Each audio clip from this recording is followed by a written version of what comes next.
Hello दोस्तों, स्वागत है आपका हमारे यूट्यूब चैनल सेव स्टडी पर। कल की क्लास में हमने प्राणी जगत एनिमल किंगडम का टॉपिक रज्जुकी यानी कोऑर्डिनेट्स के बारे में देख लिया था।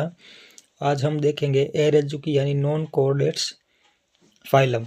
तो अगर आपने कल की क्लास नहीं देखी है तो आप कल वाली क्लास को ज़रूर देखें और अपना रिव्यू ज़रूर शेयर करें। चलो आज देखते हैं पहला क्वेश्चन। पहला, रज्जुकियों के सामान्य लक्षण आपको बता रखे हैं। कल मैंने आपको रज्जुकी वर्ग यानी कोऑर्डिनेट्स वर्ग के सामान्य लक्षण बताए थे। आज है रज्जुकी यानी नॉन कोऑर्डिनेट्स के सामान्य लक्षण। तो पहला लक्षण, इनमें पृष्ठ रज्जु अनुपस्थित होता है, यानी जो नोटोकॉर्ड्स होता है वो एब्सेंट होती है। केंद्रीय तंत्रिका तंत्र अधर तल में ठोस एवं दोहरा होता है। कैसा होता है? डबल होता है। कलोम छिद्र अनुपस्थित होता है। याद रखना, इंपॉर्टेंट चीज है, कलोम छिद्र अनुपस्थित होता है। चौथा, हृदय पृष्ठ भाग में स्थित होता है अगर उपस्थित हो तो। चौथा पॉइंट इंपॉर्टेंट पॉइंट है। पांचवा, गुदा पश्च पूंछ अनुपस्थित होता है। तो ये 5 लक्षण नॉन कोऑर्डिनेट्स के बता रखे हैं, काफी इंपॉर्टेंट है, याद रखने वाली चीज है। पहला पॉइंट, पृष्ठ रज्जु अनुपस्थित होता है। दूसरा, केंद्रीय तंत्रिका तंत्र अधरतल में ठोस एवं दोहरा होता है। तीसरा, कलोम छिद्र अनुपस्थित होता है। चौथा, हृदय पृष्ठ भाग में होता है अगर अगर उपस्थित होता है तो। पांचवा, गुदा पश्च पूंछ क्या होती है? अनुपस्थित होती है। तो अब रज्जुकी और अरज्जुकी यानी कोऑर्डिनेट्स और नॉन कोऑर्डिनेट्स वर्ग के क्या करोगे? लक्षण आप मोस्टली याद रखोगे। ठीक है, आगे देखते हैं पहला क्वेश्चन। नेरिस, बिच्छू, कॉकरोच व सिल्वर फिश के बारे में क्या सही है? यानी ये जो आपको दे रखे हैं नेरिस, बिच्छू, कॉकरोच व सिल्वर फिश, इसके बारे में आपको दिए गए ऑप्शन के आधार पर तीनों में एक समानता बतानी है कि तीनों में क्या समानता है। पहला, इन सभी में पृष्ठ हृदय होता है। दूसरा, इनमें से कोई भी जलीय नहीं है। तीसरा, ये सभी समान संघ से संबंधित है। चौथा, इन सभी में संयुक्त युग्मित उपांग होते हैं। तो दिए गए ऑप्शन के आधार पर कौन सा ऑप्शन सही हो जाएगा? तो तीनों में समानता क्या होती है? इन सभी में पृष्ठ हृदय पाया जाता है। काफी इंपॉर्टेंट क्वेश्चन है, आया हुआ क्वेश्चन है। तो हमारा ऑप्शन कौन सा सही हो जाएगा? Option number 1। क्वेश्चन नंबर 2 देखते हैं।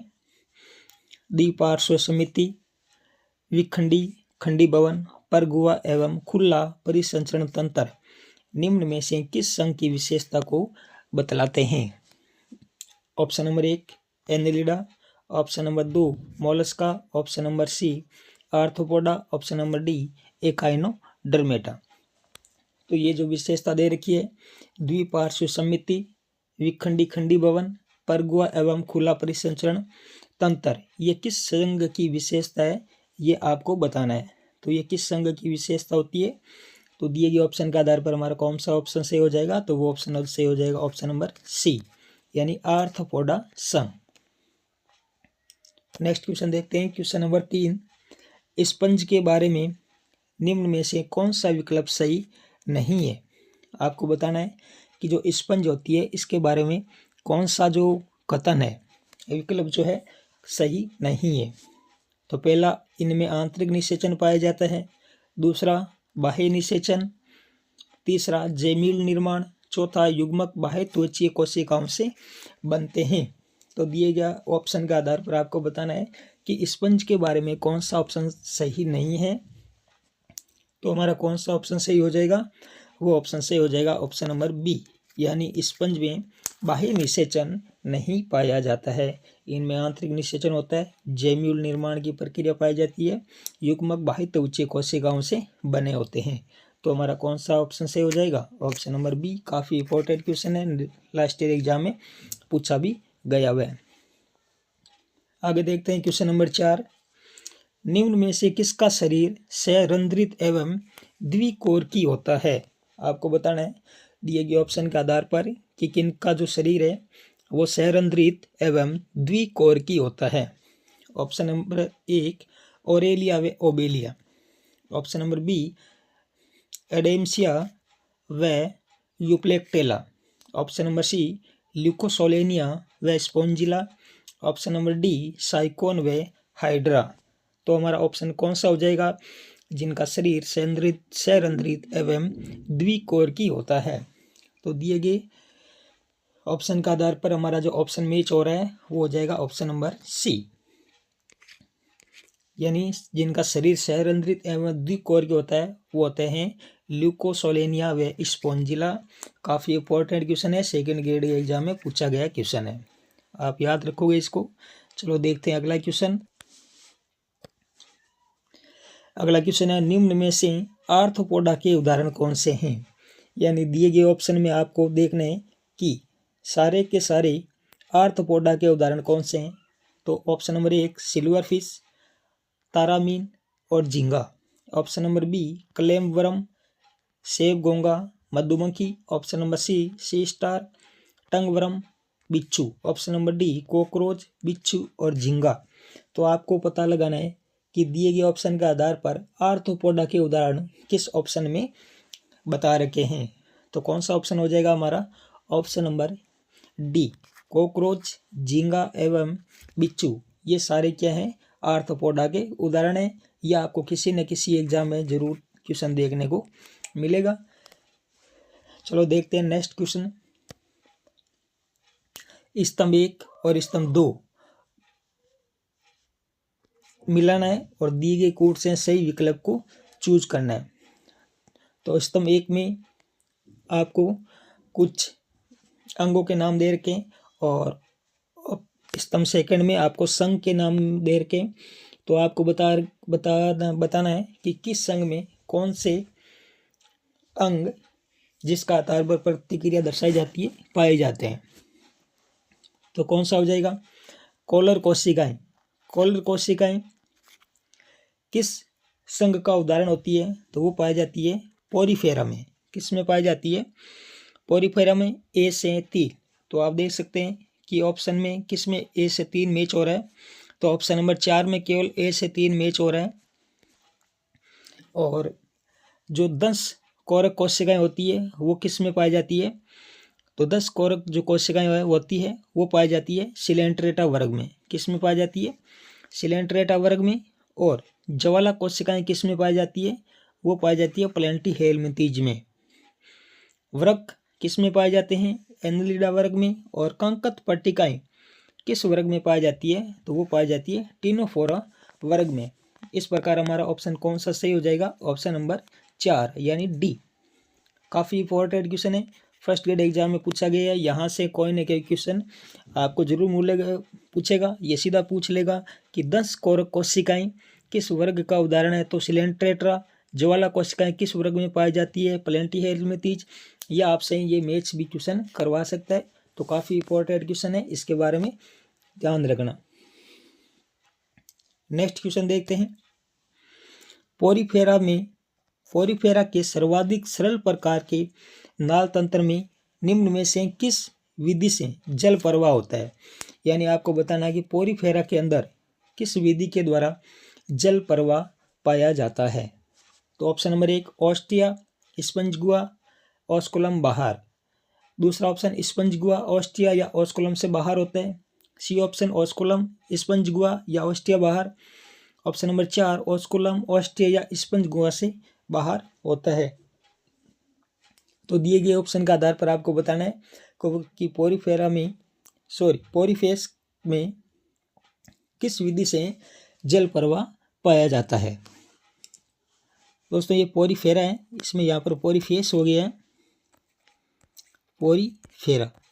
ठीक है, तो दिए गए ऑप्शन के आधार पर कौन सा ऑप्शन हमारा सही हो जाएगा? वो हो जाएगा ऑप्शन नंबर 1 यानी ऑस्टिया के माध्यम से जल पोरीफेरा के अंदर प्रवेश करता है और ऑस्कुलम के माध्यम से जल क्या हो जाता है? बाहर निकल जाता है। तो ऑस्टिया, स्पंजगुआ और ऑस्कुलम से क्या हो जाता है? बाहर। इस प्रकार हमारा ऑप्शन नंबर 1 सही हो जाएगा। काफ़ी इंपॉर्टेंट क्वेश्चन है, लास्ट ईयर एग्जाम में पूछा भी गया है। नेक्स्ट क्वेश्चन देखते हैं। कोड दिए दे के आपको स्तंभ 1 और स्तंभ 2 दोनों को आपको क्या करना है? मैच करवाना है। ठीक है, कुछ उदाहरण दे रखे। तो फाइसेलिया पहला दे रखा फाइसेलिया, तो फाइसेलिया को किस नाम से जाना जाता है? ये जाना जाता है पुर्तगाली युद्ध मानव के नाम से। किस नाम से जाना जाता है? पुर्तगाली युद्ध मानव के नाम से जाना जाता है। ये क्वेश्चन काफ़ी बार पूछा जाता है कि पुर्तगाली युद्ध मानव के नाम से किसे जाना जाता है? तो फाइसेलिया को जाना जाता है। ए से 4 हो जाएगा, यानी ए से 4 हमारा 2 ऑप्शन में दे रखा है। अगला है मैंड्रीना, तो मैंड्रीना को किस नाम से जाना जाता है? तो वो जाना जाता है ब्रेन कोरल के नाम से। किस नाम से जाना जाता है? ब्रेन कोरल के नाम से। तो ऑप्शन बी से क्या हो जाएगा? सेकंड। तो ऑप्शन बी से सेकंड हमारा ऑप्शन थर्ड में मैच हो रहा है। गोरगोनिया, गोरगोनिया को किस नाम से जाना जाता है? तो वो जाना जाता है सी फेन के नाम से। किस नाम से जाना जाता है? सी फेन के नाम से। और अडेम्सिया को किस नाम से जाना जाता है? तो वो जाना जाता है सी एनिमोन के नाम से। अडेम्सिया को किस नाम से जाना जाता है? सी एडेम्स के नाम से। इस प्रकार हमारा ऑप्शन कौन सा सही हो जाएगा? ऑप्शन नंबर सी सही हो जाएगा। सेकंड ग्रेड में पूछा गया एग्जाम में, काफ़ी इंपॉर्टेंट क्वेश्चन है, आगे भी आपसे पूछा जा सकता है। अगला क्वेश्चन देखते हैं, क्वेश्चन नंबर 8। निम्न में से किसमें शारीरिक विखंडन को सर्वप्रथम देखा गया था? काफ़ी इंपॉर्टेंट, बहुत मस्त क्वेश्चन है, पूछा जाता है, बार बार एग्जाम में क्वेश्चन आता है कि किसमें शारीरिक विखंडन को सबसे पहले देखा गया था? तो option number 1 Aschelminthes, option number B Annelida, option number C Arthropoda, option number D Platyhelminthes. तो किसके अंदर देखा गया था सर्वप्रथम शारीरिक विखंडन को?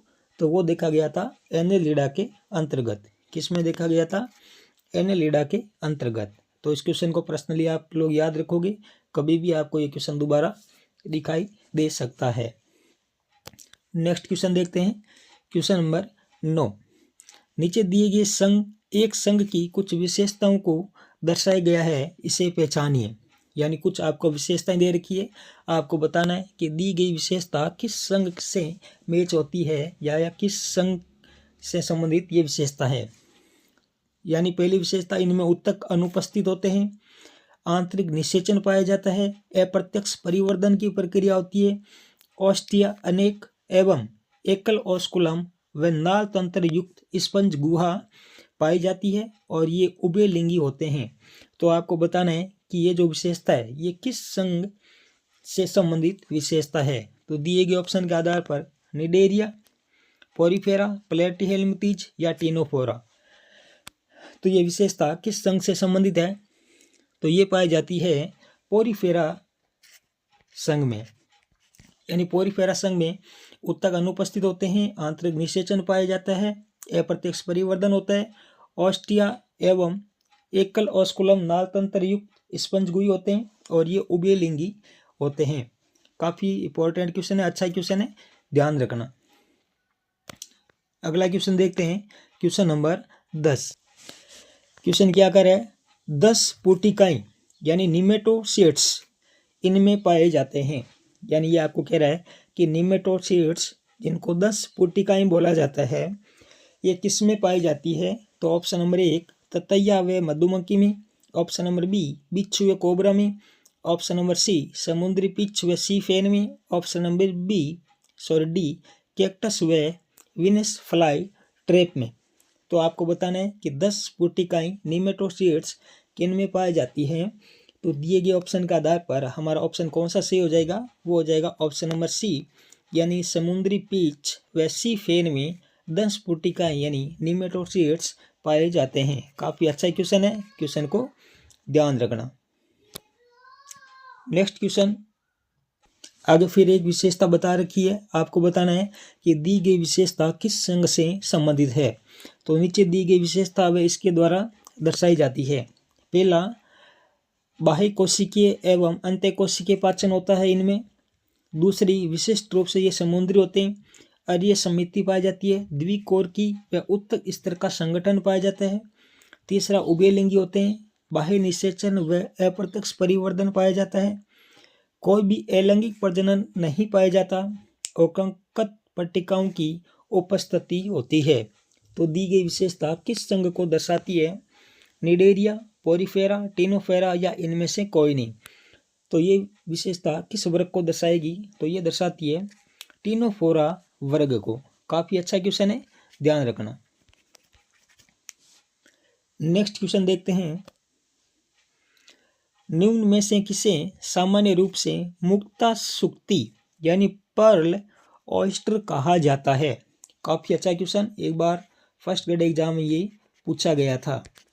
यानी निम्न में से किसे सामान्य रूप से मुक्ता सुक्ति यानी पर्ल ऑयस्टर किसे कहा जाता है? Option number 1 Limulus, option number B Dentalium, option number C Pinctada, option number D Aurelia. तो आपको बताना है कि पर्ल ऑयस्टर किसे कहा जाता है, तो वो कहा जाता है पिंकटाडा को। किसे कहा जाता है? पिंकटाडा को। तो ये थे दोस्तों आज के हमारे क्वेश्चन। अरजुकियों का वर्गीकरण यानी नॉन कोऑर्डिनेट्स के बारे में देखा। कल हम इसकी एक क्लास और लेके आएंगे जिसमें सारे के सारे मैच करने वाले क्वेश्चन होंगे, यानी मैचिंग वाले क्वेश्चन। काफ़ी इंपॉर्टेंट क्वेश्चन है, इससे लेसन से मैचिंग वाले क्वेश्चन बहुत ज़्यादा मात्रा में बनते हैं।